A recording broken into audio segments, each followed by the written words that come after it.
Hey everybody, how is it going? Welcome back. It's been a while since I posted the last video. Lots of games have happened, lots of results, lots of controversy and drama, and let's get right into it. So we'll start off with the France and Morocco game. France played a very good game. I think they were the better team. France still looked like the favorites to win it all.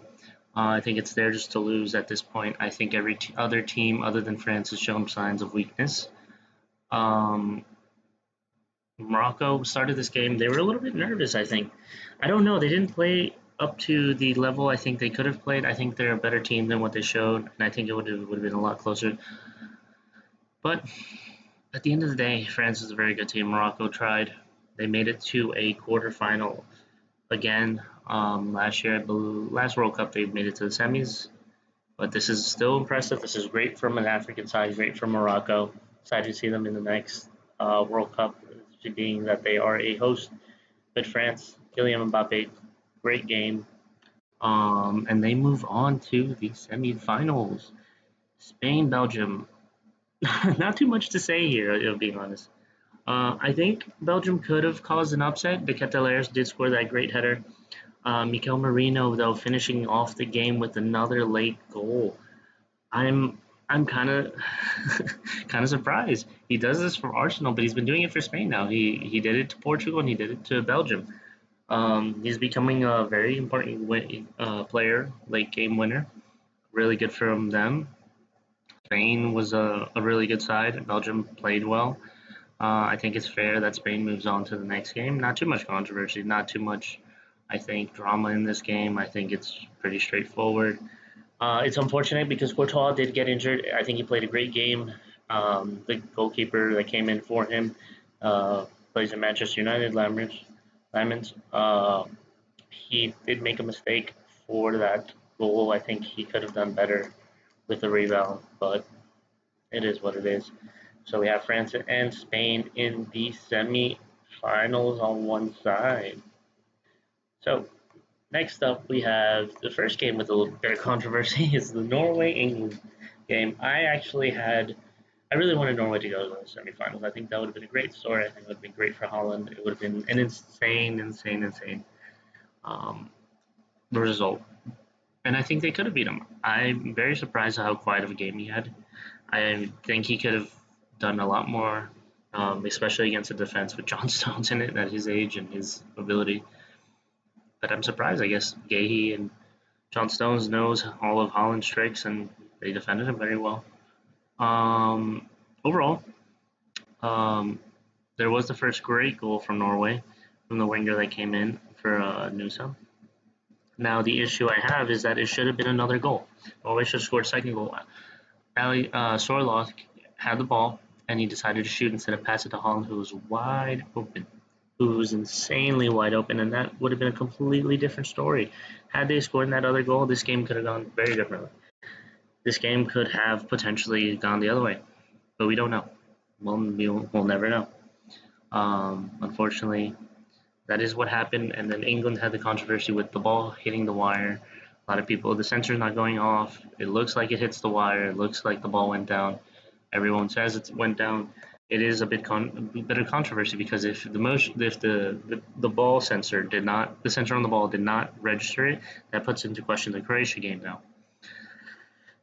It looked like it did, so it's tough. At the same time, Norwegian players should have kept playing, defended better. The ball did drop to him, but he wasn't in front of goal. He was still in midfield, so could have done better there. The goalkeeper could have done better overall, especially on that one. Jude Bellingham starting to really grow in this World Cup. Scored 2 goals against Mexico. Scored 2 goals against England. I mean Norway. But he's starting to look really good. I think if he continues this, he might be the key factor of England beating Argentina potentially, and maybe upsetting in this World Cup and winning it. If England would win this World Cup, it would be crazy. It'd be good for them. They've been wanting it to come home for so long, but also English fans would be so unbearable to hear for the rest of our lives, or at least 60 years of hearing it again.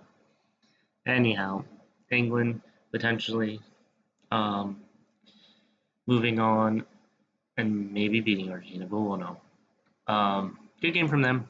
Uh, they very heavily relied on their offensive stars. Harry Kane's kind of slowed down a little bit. Their wingers did not play well. I don't think Anthony Gordon, Madueke was absolutely awful in that first half. And that's the tail. I don't think Saka's been good. I don't think any of their wingers have been good. Rashford did okay whenever he's been on as a sub, but overall, I'm disappointed by their wingers. Midfield's been good, defense has been good, Restrain's been good, Jed Spence has been solid when playing. Overall, the England team can do better, and we'll see if they do. Now we have Argentina, Switzerland. Let's talk about Argentina for a little bit.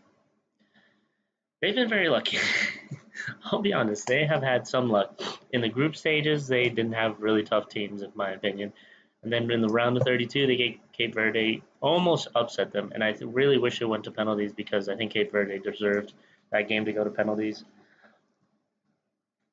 Unfortunately, it didn't, but still, Argentina didn't play the best, but they got a win. Then they play Egypt.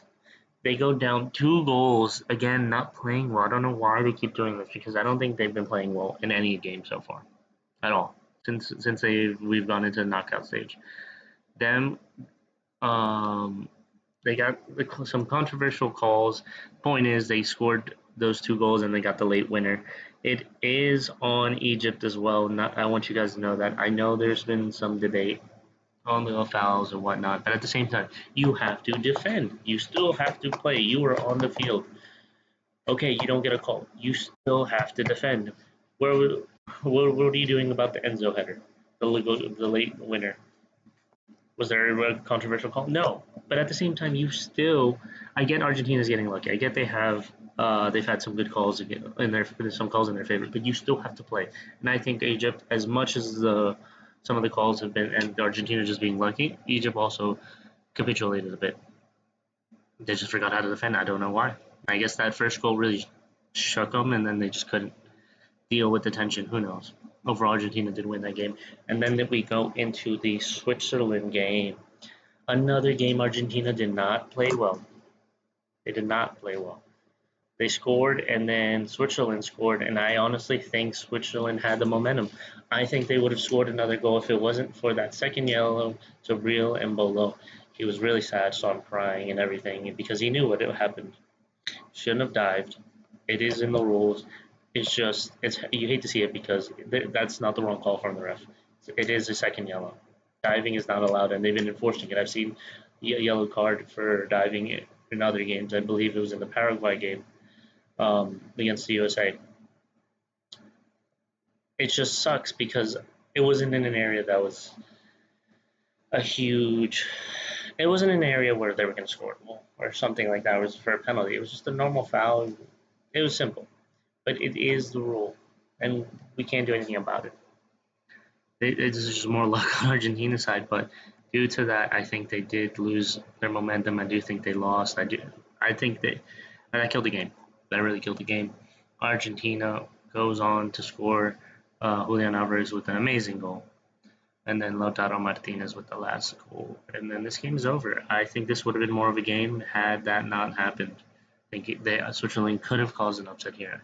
Argentina has not been playing well, and it's insane to me that their level of performance has been heavily dependent on Messi and some of this luck happening. But they're in the semifinals against England, so we'll see how this goes. This final 4 teams can go anyway, and we'll have to see. I'm excited. I'll be here for all the games and be here to watch them and review them. So I'll catch you guys all later. Make sure to like, subscribe, and please follow my social medias and subscribe. So thank you, everybody. I'll talk to you later.